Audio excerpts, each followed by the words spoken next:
En terminant le dimanche passé, nous avons fini avec cette grande première leçon qui a dit ceci: la charité est à la base de toute relation biblique. J'ai expliqué avec vous, je vous ai expliqué la dernière fois, que veut dire la charité. Ce qu'on traduit par charité dans la version Louis II, je vous ai expliqué les différentes formes d'amour qu'il y a dans la Bible. Et je vous ai parlé de l'amour de Dieu, aimer selon Dieu, aimer avec le cœur de Dieu, aimer comme Dieu seul peut aimer. Et Dieu nous a donné à nous chrétiens d'avoir cette capacité d'aimer comme lui. Pourquoi? La Bible dit l'amour de Dieu est dans nos cœurs par le Saint-Esprit qui nous a donné. Et si nous les chrétiens, nous ne pouvons pas aimer avec l'amour de Dieu, le monde est perdu. On ne peut pas trouver ça ailleurs. Il n'y a que ceux qui ont consommé l'amour de Dieu qui peuvent produire l'amour de Dieu. Ceux qui ont répondu à cet amour sont les seuls à pouvoir aimer. J'ai insisté, avant toute autre relation, avant qu'elle soit fiancée, avant qu'elle soit collaborateur, qui que ce soit, par l'amour de Dieu. Tu ne peux pas avoir été dans une relation de fiançailles, même dans une relation de mariage, et tu dis que vous voulez divorcer, et tu commences même à les détruire au point que même l'amour de Dieu n'existe plus. L'amour de Dieu. Et pour ça, j'ai lu avec vous Jean, chapitre 21, versets 15 à 17. Rappelant un peu cette épreuve que Jésus, dans leur conversation, Jésus change de ton en ce qui concerne l'amour. Et même Pierre change de ton en ce qui concerne l'amour. J'ai expliqué ça les dimanches passés. Je lis ça. Après qu'ils eurent mangé, Jésus dit à Simon Pierre: Simon, fils de Jonas, m'aimes-tu plus que ne m'aime ceci? Il répondit: oui, Seigneur, tu sais que je t'aime. Jésus lui dit: paie mes agneaux. Il lui dit une seconde fois: Simon, fils de Jonas, m'aimes-tu? Pierre lui répondit: oui, Seigneur, tu sais que je t'aime. Jésus lui dit: paie mes brebis. Il dit pour la troisième fois: Simon, fils de Jonas, m'aimes-tu? Pierre fut attristé de ce qu'il lui avait dit pour la troisième fois: m'aimes-tu? Il lui répondit: Seigneur, tu sais toutes choses. Tu sais que je t'aime. Jésus lui dit: paie mes brebis. Je vous ai expliqué la dernière fois que lorsque Pierre est en train de parler ici pour la troisième fois, il n'utilise plus le même mot. Il est en train d'utiliser le mot philéo, qui en matière de degré d'amour dans la langue grecque est plus bas que le degré de agapao ou agapé, qui est l'amour de Dieu traduit par charité. Deuxième leçon. Les relations humaines ont plusieurs niveaux. Les relations humaines ont plusieurs niveaux.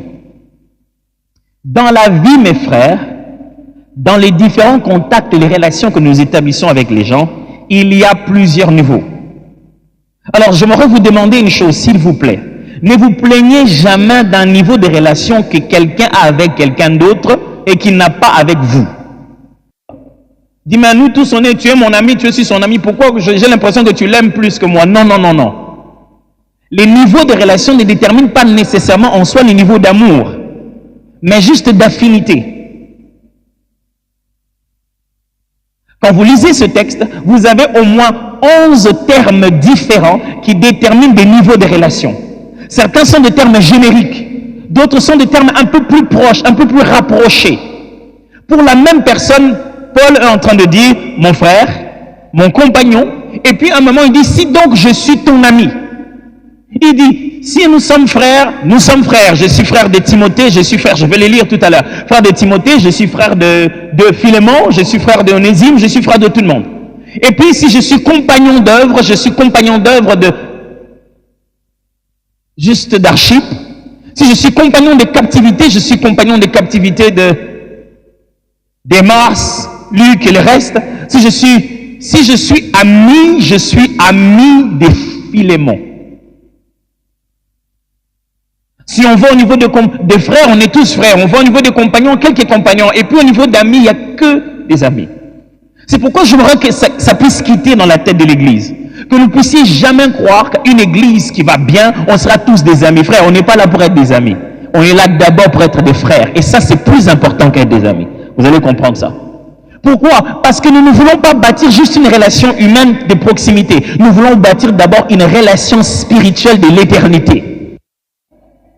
Les amitiés se rompent, mes frères. Mais être frère, vous savez, dans la vie, nous tous, dans les familles, la plupart des familles, on a toujours, à un certain moment de la vie, avant que le Seigneur les touche, il y a toujours un frère qui est un peu bizarre. Quand il arrive à la maison, tout le monde commence à faire des signes. Attention, attention, coronavirus. Ça veut dire que chacun cache son argent parce que quand il part, tout va disparaître. On connaît tous qu'il est comme ça. Des fois même, on se fâche contre lui. Tu n'es plus mon frère. Est-ce qu'il n'est plus ton frère?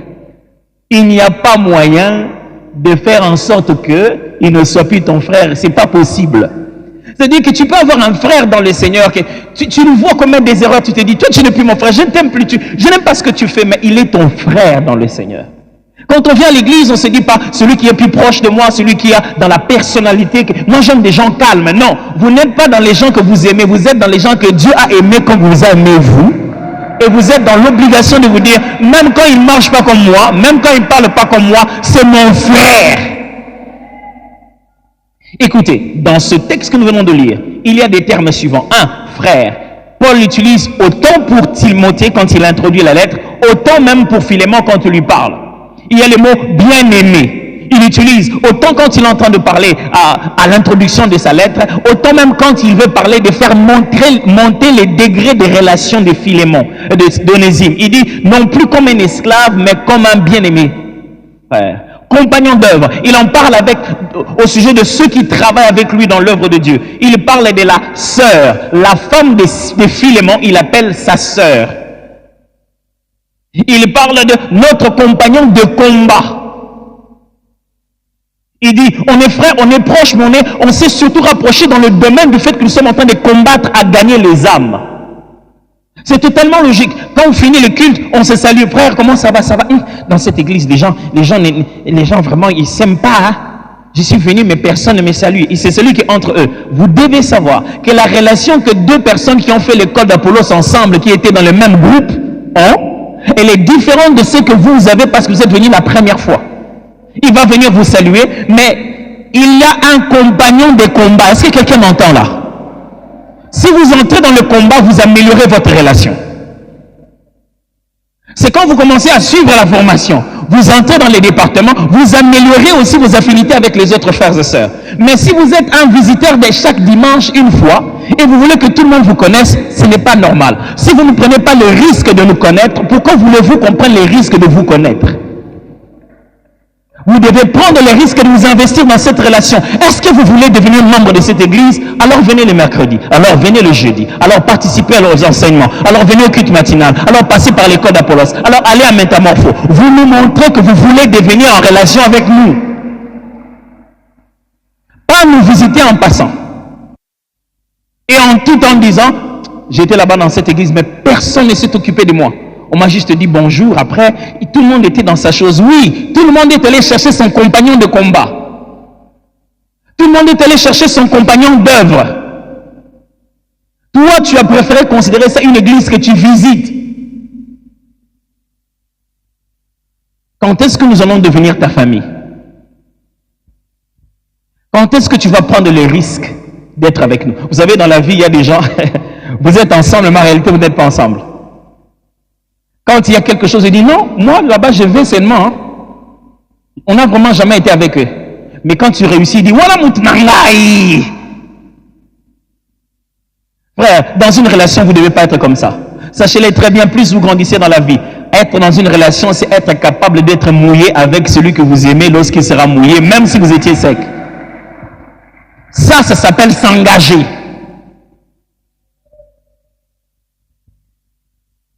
Sixième thème, enfant. Paul dit de Onésime, il dit Onésime, mon enfant. Un autre terme qu'il utilise pour dire l'idée d'enfant. Septième, mes propres entrailles. Un autre terme qui est utilisé, esclave. Il a dit il était esclave. Reçois-lui maintenant non pas comme un esclave, mais comme supérieur à un esclave. Neuvième donc, frère bien-aimé. Il a mélangé les deux mots là. Frère bien-aimé. Le dixième terme, c'est ami. Il appelle Philémon, il dit, si donc tu me tiens pour ami. Et onzième terme, compagnon de captivité en Jésus-Christ. Frère, Paul ne peut pas appeler Philémon compagnon de captivité. Parce que quand il est en prison, Philémon n'est pas là. Ceux que lui, il appelle compagnon de captivité, ce sont ceux qui sont avec lui en prison. Et quelqu'un me comprend ça?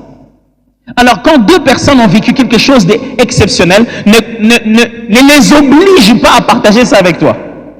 Le jour où vous devez vivre aussi quelque chose de différent. Et donc, les relations, si vous devez commencer à comprendre, se bâtissent aussi d'après les expériences que l'on vit ensemble. Troisième leçon. Deux personnes peuvent avoir plusieurs relations. Tout à l'heure, je vous ai dit que dans la vie, il y a plusieurs niveaux de relations. On est frère, on est ami, on est compagnon, on est employé. Différents niveaux de relations. Mais entre deux mêmes personnes, il peut y avoir différents niveaux de relations. Comprenez bien la différence. Tout à l'heure, je dis, il existe plusieurs formes de relations. J'ai une relation d'employé et employeur avec quelqu'un, j'ai une relation de pasteur et brebis, j'ai une relation de époux et épouse, j'ai une relation d'enfant. Plusieurs formes de relations. Mais entre une personne, moi et une seule personne, il peut se faire différents niveaux de relations. C'est ce que Paul nous montre ici. Il parle à Onésime d'abord en disant, Onésime mon frère, j'ai appris comment est-ce que tu as tranquillisé les cœurs de tous les saints. Là, on parle encore au niveau frère. Et puis il va monter un peu d'ici, donc tu me prends pour ami. Avec la même personne, Onésime, il y a plusieurs formes, plusieurs niveaux de relations. Même personne. Vous travaillez avec lui au boulot là où vous êtes. Votre collègue, c'est votre chef, c'est votre subalterne. Ça, c'est la relation de travail. Mais vous savez que lui aussi a cru au Seigneur Jésus et qu'il est enfant de Dieu. Ça, c'est une autre forme de relation. C'est le patron, mais des fois, il faut entrer dire, Excellence, patron, je veux vraiment vous voir pour quelque chose qui n'est pas très professionnel, c'est complètement dans la foi. Ce matin, le Seigneur m'a parlé dans le cœur. Avec la même personne, vous shiftez des relations, vous parlez maintenant en enfant de Dieu. Maintenant, ça, c'est très sensible, mes frères. Je raconte l'histoire d'un monsieur qui était très connu, il semblerait qu'il était si élevé à des niveaux même très élevés. Un jour, pendant qu'il était en train de venir dans son cortège avec tous ces gens, on voit quelqu'un qui se met debout devant le cortège. Et il commence à crier. Yo! Tala yo! Il commence à lancer des insultes à leur manière. Oh, tout le monde est fâché, les gardes se lèvent, tout le monde veut aller. Il leur dit non, ne touchez pas. Abitala oyo! Moi, il commence à parler, il crie, les gens se disent, qu'est-ce qu'il y a? Le président sort de la voiture. Il commence aussi à lancer des insultes. Il parle, plus il parlait, il s'approchait, et il s'embrasse très fort. C'est leur façon de se saluer. C'est son ami avec qui ils ont grandi depuis qu'ils sont petits.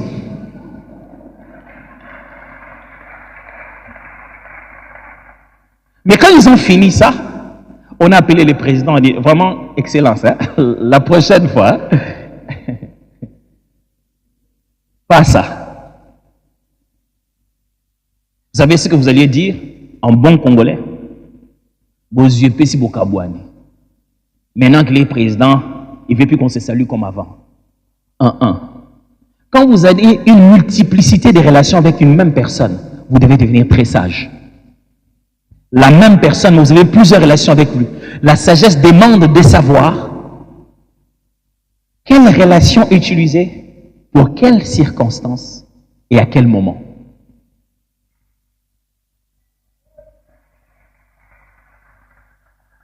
Ah non, mais les patrons là-bas, c'est mon ami, on a étudié avec lui.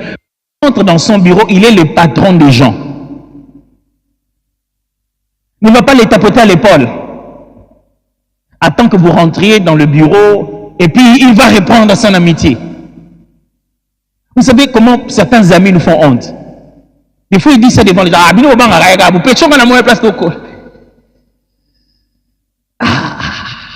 Mais littéralement, vous avez peur de lui pour rien, mais moi je l'ai vu grandir. C'est pas parce que tu m'as vu grandir que tu dois montrer mes couches devant les gens.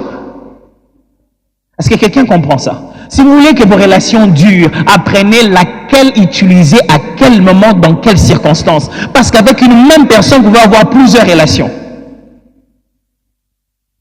Quand je chuterai le dimanche prochain, vous comprendrez que toutes ces vérités sont aussi applicables pour Dieu. Parce que quand tu marches avec Dieu et que tu veux commencer à le prendre pour ami lorsqu'il t'a donné un ordre, tu es en train de confondre le Seigneur avec le Sauveur. Et tu ne commences pas à comprendre qu'ici, Dieu gronde. Il ne demande pas. Tu te dis non, je vais le faire demain. Et tu penses que tu as juste désobéi par la grâce demain. Il y aura des conséquences. Et c'est très complexe de vivre avec quelqu'un qui est roi de rois, seigneur des seigneurs, lys de vallée, rejetant de David, et qui est toutes ces choses en même temps. Être capable de savoir à ce moment de notre relation, qu'est-ce qu'il attend de moi. Il y a un entraînement pour ça. Votre propre fille, quand elle avait 10 ans, quand elle a 12 ans, quand elle a 15 ans, ce n'est plus la même relation. Il ne faut pas dire comme wani wani, eh maman, devant tous les jeunes garçons qui sont là. Ma femme me faisait rire toujours. Il dit, ah, est-ce que Roland va commencer vraiment à refuser mes bisous? Moi j'ai dit, bon, je ne veux pas dire, tu vas dire, oh, je suis jaloux. Bon, juste que dire que, puis on grandit, puis il n'y aura qu'un seul homme avec des bisous dans cette maison. Pour l'instant, j'accepte la compétition, mais... Et depuis un moment, c'est Roland qui vient donner des bisous quand il veut avoir quelque chose. Il dit, c'est mamie, je t'aime. Ah. Puis des fois, elle appelle au téléphone, Roland dit, mamie, je suis en train de faire quelque chose. Là, je suis occupé. Et elle me dit, oh, je l'ai appelé Roland, il m'a dit, il est occupé. Ah. Si j'ai dit, oh, vous dites, ah, donc... Plus il va grandir, moins je dois commencer à exprimer une autre forme de relation. Elle n'a pas disparu. Elle est là. Mais la façon de l'exprimer va changer. Certaines relations, à un moment qui était public, vont devoir devenir privées à cause du temps et de la circonstance. Et quelqu'un m'entend ici très bien. Moi, je suis allé à des endroits où je connais des gens, mais je devais tout faire comme si on ne se connaissait pas. Dans le langage, de la façon dont il parle, tu sens que tout est officiel. Je ne peux pas essayer de lui dire « Ah, mon amai ». Là, on est en train de jouer un autre sport là. Et vous savez quoi? Si ton ami ne te respecte pas, les autres aussi ne te respecteront pas. C'est pourquoi dans la vie, vous aurez toujours l'impression que quand vous êtes dans un endroit où quelqu'un qui vous aime dirige, on dirait qu'il est plus dur avec vous, n'est-ce pas? Ah! Il veut seulement dire avec moi, il veut seulement toujours me punir, non! Sans toi, tout ce qu'il essaie de faire ne va pas marcher. Si tu fais ça, ils vont dire, même elle-même, lui-même ne fait pas. Maintenant, il nous demande, c'est moi à nous, c'est moi à nous. Mais ses propres enfants ne font pas. Je rappelle que quelquefois, j'ai étudié avec les fils des profs. J'étudiais en secondaire, notre professeur de français, il m'aimait beaucoup, il m'aimait vraiment me préparer à faire beaucoup d'exercices. Et à la dernière année, on a étudié avec son fils. Et pendant très longtemps à l'école, on pensait que c'était moi son fils. Alors donc on venait à l'école, on m'appelait moi. Quand on dit allez appeler les fils du professeur Odon, on venait m'appeler moi. Oh, il y avait un autre collègue qui était là. Et le truc c'est que moi je m'appelais Mbouma, je m'appelle juste aujourd'hui Mbouma, et lui il s'appelait Mboma avec un O. Donc il y avait une telle confusion. Mais le pauvre, je pouvais le voir. Le prof était un passionné du français. Le pauvre, je pouvais sentir comment quand son père entre en classe, il se dit aïe, aïe, aïe, aïe, aïe. Ah. Des fois, quand son père pose une question, en fait, il a posé une question, mais regarde aussi des fois, est-ce que tu ne peux pas répondre à ça, tu vois? Il aurait bien voulu que la bonne réponse soit donnée par son fils sans qu'il lui dise. Mes frères, vous allez gâcher une relation. Quand le moment où il voulait que tu puisses être dans la ligne, toi, tu as essayé de démontrer que tu as des faveurs et tu gâches toute la relation. Et demain, tu te dis, ah, ma bien, on a juste, mais il a coupé le pont avec moi. Non, c'est pas lui qui a coupé le pont, c'est toi qui as cogné sur ce pont-là et tu l'as coupé. Et tu vas commencer à souhaiter maintenant qu'il descende. C'est que tu as un problème. Normalement, toi aussi, tu devais être allé quelque part. J'aimerais juste vous demander une chose comme sagesse. N'imposez rien dans une relation qui s'impose déjà de soi. Qu'est-ce que je veux dire par là? Il y a des relations dans la vie, mes frères, qui s'imposent de soi-même. Par exemple, Vous êtes né 3 ans après vous, c'est votre petit frère qui est né. Sans vouloir rien faire, il est déjà votre petit frère. La relation de grand et de petit s'impose de soi. Vous êtes marié, c'est déjà ta femme. Ça s'impose de soi. Vous êtes au travail, c'est déjà vous les supérieurs. Ça s'impose de soi. Mais quand une relation s'impose, la sagesse exige que vous n'essayez pas encore de devenir imposant sur cette relation. Est-ce que quelqu'un m'entend très bien? Et c'est ce que Paul fait ici. Il dit ceci. Le droit que me donne l'évangile, j'aurais pu te ordonner de faire ça. Je ne sais pas si vous aviez suivi quand il disait ça. Il dit, j'aurais pu t'imposer qu'Onésime rentre, que tu ne le fasses rien. Mais je n'ai rien voulu faire comme te forcer. Je préférais en appeler à ta charité, à ton amour à l'intérieur. Paul faire tout ça tout le temps dans la Bible. Des fois il dit, j'ai le droit de vous demander de me soutenir financièrement. Mais je n'ai pas voulu utiliser ça. Je préférais travailler moi-même avec mes propres mains. Vous savez, chaque fois que vous êtes déjà dans une relation qui s'impose et que vous commencez à imposer, vous la fragilisez. Je vous ai perdu? C'est quand, parce que tu es papa, tu viens entrer dans le commerce de l'enfant, tu dis donnez-moi ça, c'est moi son père. C'est vrai que c'est toi son père, mais tu ne dois pas t'imposer. Est-ce que quelqu'un me comprend très bien? Et quand tu essaies de t'imposer sur les enfants, nalobi nao okosala maths physique, ou bien nga papa naote. Je te dis que tu feras la maths physique ou quand vous vous imposez sur une relation qui s'impose, écoutez bien cette phrase. Quand vous vous imposez sur une relation qui s'impose, vous créez de la rébellion. Cette personne va commencer à ruminer les jours où elle aura le pouvoir de se séparer de vous.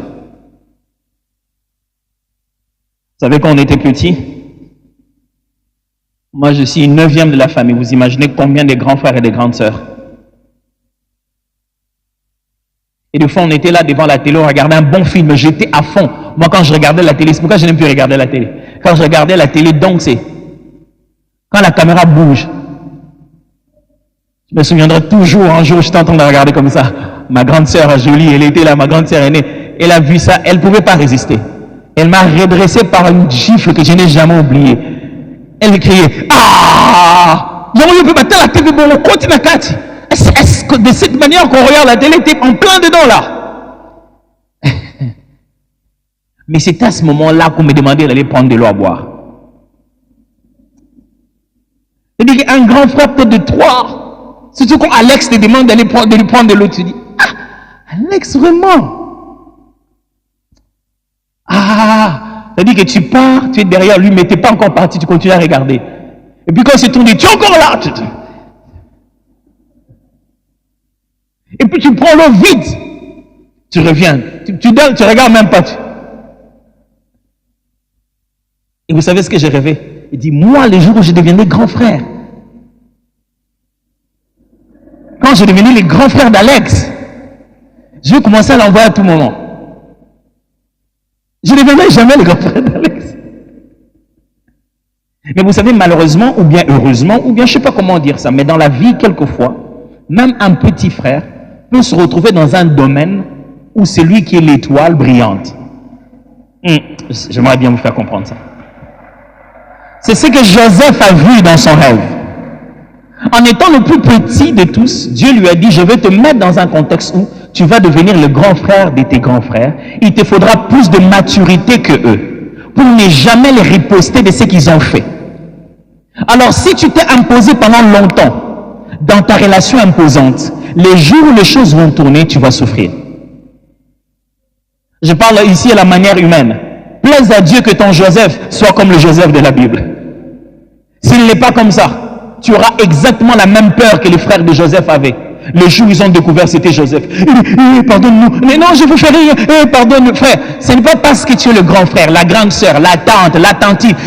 C'est moi qui suis resté le représentant de votre papa. Si vous ne donnez pas cette veste, il n'y aurait pas mariage.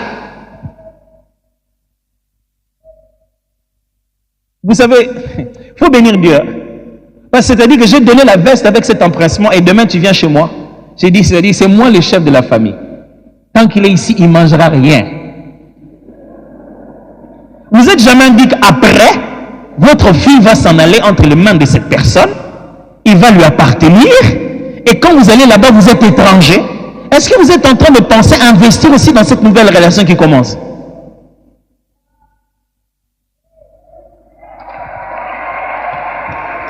Ça se voit que dans cette église, il n'y a pas beaucoup de oncles, il y a plutôt beaucoup de beaux-fils.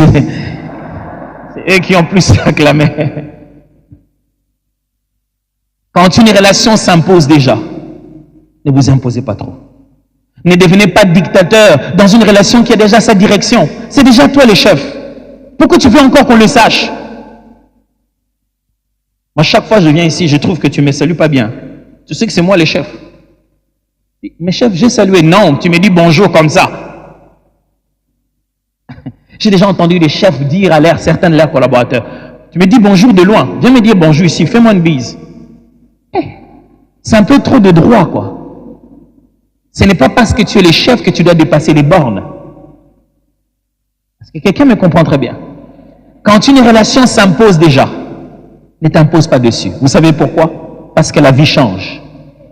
Le proverbe le dit très bien.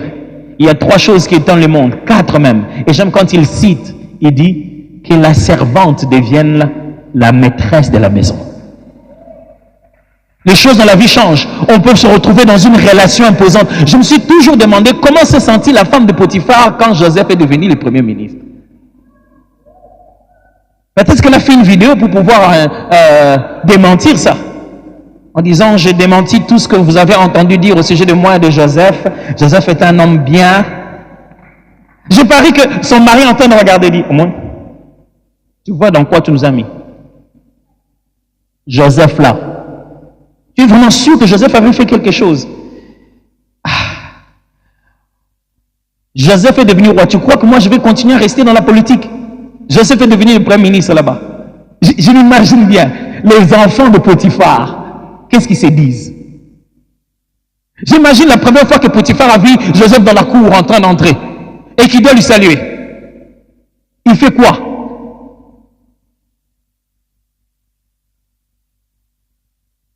J'imagine la première fois qu'il amène un dossier. Excellence, excellence. Ah oui, merci. Excellence, je voulais aussi vous dire pour madame. Non, non, non, c'est pas grave. Non, non, excellence, je tiens quand même à dire vraiment, tu sais, excellence dans la vie. Ne commence pas à donner des leçons en retard. Ne deviens pas sage après la bêtise. Excellence dans la vie, il ne faut pas toujours écouter sa femme. Moi, je te l'ai dit. Ah, tu me l'as dit maintenant. 4e leçon. Il y a des relations tout aussi fortes que le lien familial.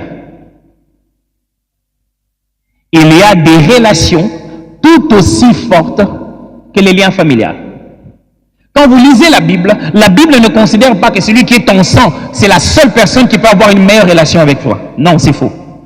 La Bible d'ailleurs donne cet avantage d'être dans le Seigneur. Même avant d'être dans le Seigneur, depuis l'Ancien Testament, la Bible montre qu'il y a des fraternités, il y a des proximités qui ont même plus de valeur que la relation familiale. Et ici, Paul est en train d'en parler. Il dit ceci, je t'envoie Onésime. Onésime, c'est qui? C'est un compagnon de cellule qu'il a découvert et à qui il a gagné dans le Seigneur, mais il a découvert en réalité qu'il était aussi l'esclave d'Onésime que lui, il connaît. Alors maintenant, il veut le renvoyer à Colosse. Il s'est dit non, il n'est plus la même personne, ce n'est plus le voleur qui a volé.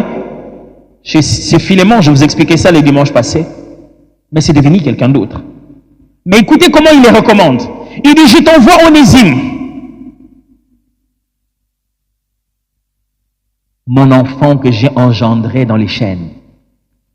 Ton enfant? Oui, même plus, mes propres entrailles. Est-ce que vous pouvez avoir un enfant, un frère, un père qui n'est pas de votre sang? C'est difficile, hein? Des fois, la famille vient dire, toi aussi, tu aimes ces garçons-là, vraiment, vraiment trop, tu lui fais trop de faveurs. On peut avoir le même nom, être dans la même famille, mais il arrive que dans leur parcours, Dieu vous donne quelqu'un d'autre. Et vous dites, est-ce qu'on n'était pas de la même famille d'une certaine manière? Je prie vraiment Dieu que vous soyez le quelqu'un d'autre de quelqu'un, et que vous ayez aussi vos propres quelqu'un d'autre. Proverbe chapitre 17, verset 17. L'ami aime en tout temps, et dans le malheur, il se montre un frère. Vous voyez ce que Proverbe dit? Proverbe 17, 17. L'ami aime en tout temps et dans le malheur, il se montre un frère. Il dit, tu as ton ami. Quand tu as quelqu'un, il n'est pas de ton sang. C'est ton ami, c'est ton proche. Il t'aime à tout moment. Je prie Dieu qui te donne des vrais amis, pas ceux de Facebook, pas des likes. Des gens qui t'aiment et qui te considèrent. Proverbe 18, verset 24 dit, celui qui a beaucoup d'amis les a pour son malheur. Mais il est un ami plus attaché qu'un frère. Plus attaché qu'un frère, je précise. Il dit, quand quelqu'un veut avoir tout le temps des amis, ça va devenir un problème. Pourquoi moi j'ai liké des choses que tu n'as pas liké? Tu vas souffrir, tu vas avoir mal à l'estomac à cause des likes. Et vraiment, dans mon compte, il n'y a que 25 amis. Tu vas en avoir combien des amis? La Bible dit, plus il y en a, c'est pour ton malheur. Tu ne peux pas avoir beaucoup de proches dans la vie, franchement. Mais la Bible dit, il y a des amis qui sont même plus qu'un frère. Proverbe 27, verset 6. Les blessures d'un ami prouvent sa fidélité, mais les baisers d'un ennemi sont trompeurs. Il dit ceci, quand tu as à côté de toi quelqu'un de proche, qui s'est blessé avec toi au combat, qui a souffert des choses dont tu as souffert, cela montre sa fidélité. Mais il y a quelqu'un qui ne te connaît pas, qui n'a jamais été blessé avec toi, qui te comble de cadeaux, ça peut être complètement trompeur. Un ami peut ne pas être le meilleur qui te donne des cadeaux, mais il a des blessures, les mêmes blessures du même combat. Proverbe chapitre 27, le verset 10. N'abandonne pas ton ami et l'ami de ton père, et n'entre pas dans la maison de ton frère au jour de ta détresse. J'aime la partie B qui dit, mieux vaut un voisin proche qu'un frère éloigné. Il dit, mieux vaut avoir avec moi un voisin à côté. Quand quelque chose m'arrive la nuit, il peut venir. Que d'avoir un frère à moi de même sang, mais qui habite le nord. Si j'ai une crise la nuit, qui va m'amener à l'hôpital? Frère, dans la vie, les relations sont précieuses. Toutes les relations qui t'amèneront dans ta destinée ne porteront pas le même nom de ta famille. Oh non! Apprends donc à être intentionnel dans la manière de bâtir les relations qui sont autour de toi. 5. Chaque relation est faite à la fois des droits et des devoirs. J'aimerais vous exhorter à quitter une relation pour laquelle vous n'avez que des devoirs envers les autres. J'avais dit que tu devais m'appeler, tu ne m'as pas appelé. Ça fait 5 jours que tu ne m'appelles pas. Quand est-ce que toi tu es censé m'appeler? Tu vois, ces derniers temps tu ne m'appelles même pas. Oh, peut-être que je te donne le temps de m'appeler. Toi tu vas m'appeler quand? Toute relation est censée être faite de ce que je dois et ce qu'on me doit. Chaque nouvelle relation est un engagement sérieux à accorder des droits sur vous et à devoir à quelqu'un d'autre. Quand vous entrez dans une relation, c'est un engagement sérieux. Vous donnez des droits à cette personne-là sur vous. Vous lui donnez le droit de vous dire que tu n'as pas bien marché, tu n'as pas bien parlé. Vous lui donnez le droit de hausser le ton. Tu ne peux pas dire à ton ami, c'est pas parce qu'on est des amis que tu dois me crier dessus. Parce qu'il est ton ami, il doit te crier dessus. C'est la seule personne qui doit te crier dessus. Justement, en devenant ami avec lui, tu lui donnes le droit de te crier dessus. C'est pas parce que je suis ton ami que tu dois me critiquer. Non, parce qu'il est ton ami, c'est justement le droit pour te critiquer, te donner très bien des leçons. Alors avant d'entrer dans une amitié ou avant d'entrer dans une relation, dis-toi que tu vas lui accorder des droits sur ta vie. Non, c'est pas parce que tu es devenu mon fiancé que tu dois me contrôler, me demander partout où je suis. Oui. Le jour où tu lui as dit oui, tu lui as donné le droit de GPS. Il a maintenant le pouvoir de te poser chaque fois la question. Tu es où, chérie? Mais pourquoi? Tout est devenu quoi? GPS. Pourquoi tu veux tout le temps savoir où je suis? Parce que tu lui as donné le droit de devenir ton fiancé. Cela t'impose le devoir de lui rendre des rapports. Je me rappellerai toujours une fois. J'étais pressé, j'étais déjà habillé, j'étais sur le point de sortir. Sur le point de sortir, ma femme regarde et me dit, chérie, non, pas ça, tu ne vas pas sortir avec ça. Et puis elle tourne pas.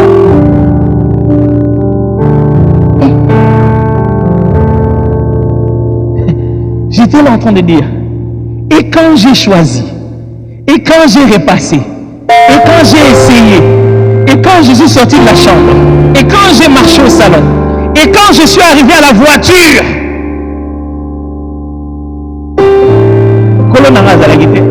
donc Bon, à vos ordres, mon Seigneur.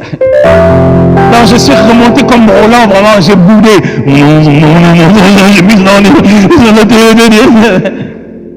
Et puis quand j'ai porté ce que vous dit, ah voilà, là tu es bien. Vous dites,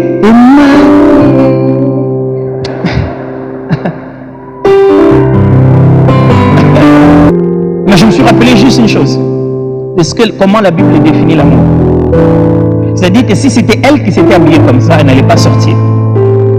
Elle n'allait jamais se permettre de s'habiller comme ça. Cet habit-là n'était pas bien, c'était pas bien repassé. Puisqu'elle doit m'aimer comme elle s'aime elle-même, elle ne peut pas autoriser que je sorte avec une chose dont elle ne peut jamais sortir. J'étais là en train de me dire, j'appartiens à quelqu'un d'autre. Ça fait du bien, n'est-ce pas, ce sentiment d'appartenance. Et 6 pour terminer aujourd'hui. De servir des garanties pour une autre. C'est ce que Paul a fait ici. Une relation peut servir des garanties pour une autre. Écoutez bien cette phrase. Une recommandation est un risque énorme dans une relation. Elle est une vraie marque de confiance. Paul dit ceci. Je sais que la relation entre Onésime et Philémon est complètement détruite. Ils étaient maîtres et esclaves. Maintenant, il vient de voler. Il est devenu plaignant maintenant. Et je ne sais pas comment l'appeler. Le voleur, le volé et le voleur. Mais il dit, toi tu es qui? Tu es esclave. Toi tu es qui? Je suis maître. Toi tu es devenu qui? Voleur. Toi tu es devenu qui? Celui qu'on a volé. Ok. Philémon, toi et moi, on est qui? On est amis. Il dit, si donc je suis ton ami, prends-le pour moi-même. Quelle promotion. Il a piqué d'esclave à ami du patron à cause d'un ami du patron. Frère, les relations que vous avez dans la vie peuvent servir de pont pour les autres. Mais vous qui voulez passer par les ponts, écoutez-moi très bien. La recommandation est un risque énorme. Sache que celui qui te reçoit en mon nom ne te reçoit pas, me reçoit. Et si tu vas en mon nom vers ce qui n'est pas de ma race, tu réduis notre deux réputations à nous deux. Demain, on ne va pas dire que tu n'es pas comme moi. Demain, on va dire même nous deux, on est des mêmes races. Alors, si tu veux recevoir une recommandation, pose-toi la question. Est-ce que je veux le défendre valablement? Parce que celui qui te recommande met sa vie en jeu. Vous savez, quelqu'un qui nous a recommandé? Quelqu'un qui a mis sa vie en jeu. Et qui est tout le temps à côté du Père pour rappeler ça. Et qui leur dit, ne le regarde pas comme ça, regarde-les comme moi. Qu'est-ce qu'ils sont? Ils sont de pécheurs. Père, qu'est-ce qu'ils sont? Ils sont voués en enfer. Père, qu'est-ce qu'ils sont? Ils sont de mortels récidivistes. Père, qu'est-ce qu'ils sont? Ce sont de malheureux sous la malédiction. Père, qu'est-ce qu'ils sont? Ce sont de perdus qui attendent l'enfer. Mais Père, toi et moi, nous sommes qui? Tu es mon fils bien-aimé. Alors, prends-les comme moi. Et c'est clair lorsque l'apôtre dit, en lui nous appelons Dieu notre Père.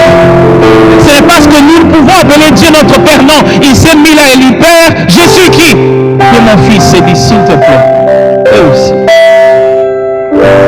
Prends-le comme moi. Ce qui fait que quand nous sommes devant le Père, il ne nous prend pas au nom de nous-mêmes.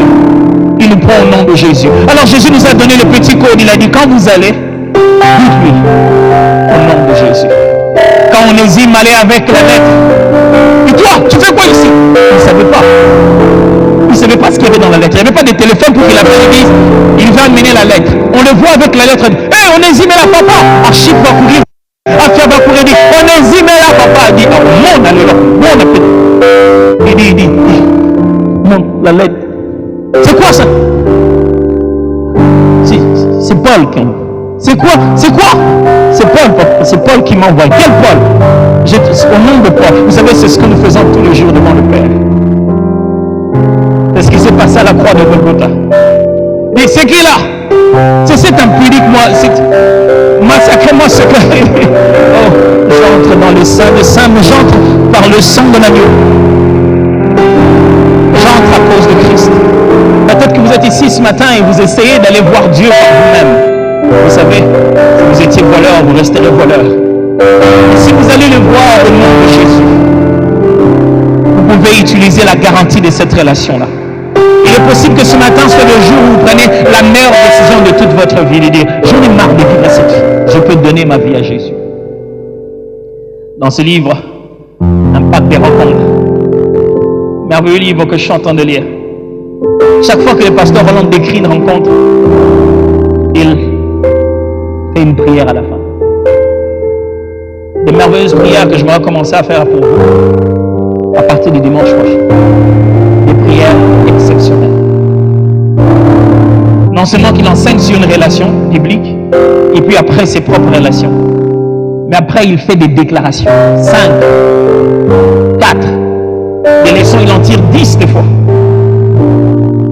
Il prie par exemple, il dit que Dieu t'éloigne des Delilah. Il dit que Dieu te donne des parents, des gens qui peuvent être avec toi, sans pouvoir te faire de l'ombre, sans t'empêcher à toi d'être vu. Des gens qui acceptent d'être ton second et qui te propulsent, sans avoir besoin de te comparer de toi. Ça, ce sont des genres de relations dont on a besoin. Je vais continuer à vous recommander ce livre parce que ça va vous enseigner beaucoup de formes de relations de la vie. Et ça vous dira des choses que je n'ai pas dites. Si vous êtes là sur la relation,